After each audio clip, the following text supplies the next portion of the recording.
स्वागत है आप सभी के आज की क्लास में। मैं राज विश्वकर्मा क्लास 10th के मोस्ट वेरी इंपॉर्टेंट प्रश्नों को बताने वाला हूं। आपको क्लास 10th का कोई प्रश्न नहीं आ रहा है तो आप हमारे channel Prabhu academy by master से जुड़िए और शाम 7 बजे डेली क्लास लाइव होती है, आप उससे जुड़े रहिए। और साथ में जो प्रश्न नहीं आ रहा है तो आप अपने प्रश्नों को हमारे चैनल पर पिन कर दीजिए, कमेंट जरूर पढ़ा जाएगा और साथ में आपको बताया भी जाएगा। और जो भी प्रश्न नहीं आ रहा तो आप दिल खोलकर हमारे चैनल से जुड़े रहिए। 4 सेमी त्रिज्या वाले वृत्त के त्रिज्यखंड का क्षेत्रफल ज्ञात कीजिए जिसका कोण 30 अंश है, साथ ही दीर्घ त्रिज्यखंड का क्षेत्रफल ज्ञात कीजिए। तो ऐसे प्रश्न बहुत सिंपल होता है, बट करना कैसे ये आपको आना चाहिए।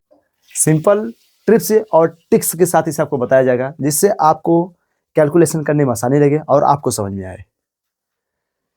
तो 4 सेमी त्रिज्या, तो त्रिज्या कितना दिया है तो त्रिज्या को मानते हैं स्मॉल आर, तो त्रिज्या बराबर 4 सेमी। और क्या बोला है, कोण कितना दिया है, कोण का मतलब हमारे पास थीटा दिया हुआ है, तो थीटा बराबर 30 अंश। त्रिज्यखंड का क्षेत्रफल ज्ञात कीजिए।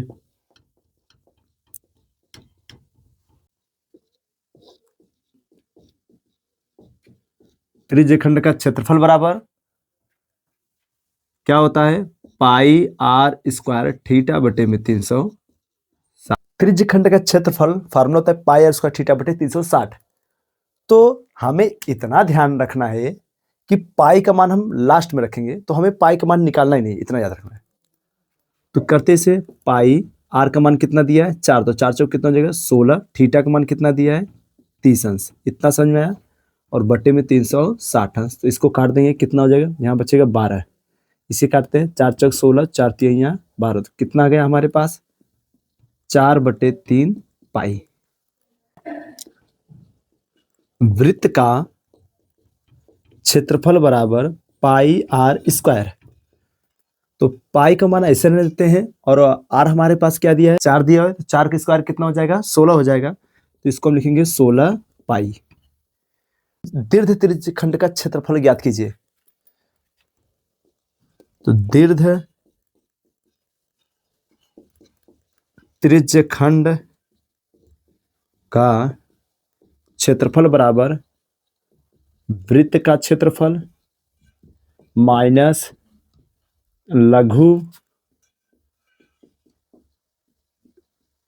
त्रिज्यखंड का क्षेत्रफल।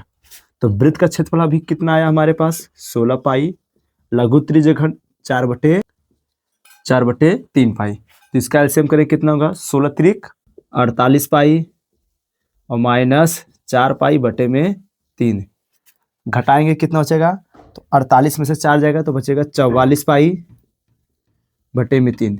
तो आपका ये आंसर हुआ। आप चाहिए तो इसमें इसका मल्टीप्लाई कर देंगे, पाई का मान रख देंगे 22/7, मान रख के इसका आपस में मल्टीप्लाई कर दीजिए तो वो आंसर मान जाएगा। तो सवाल कैसे लग रहे हैं तो आप कमेंट जरूर करेंगे। साथ ही साथ जो प्रश्न है यार चैनल पर कमेंट में पिन करना नहीं भूलेंगे।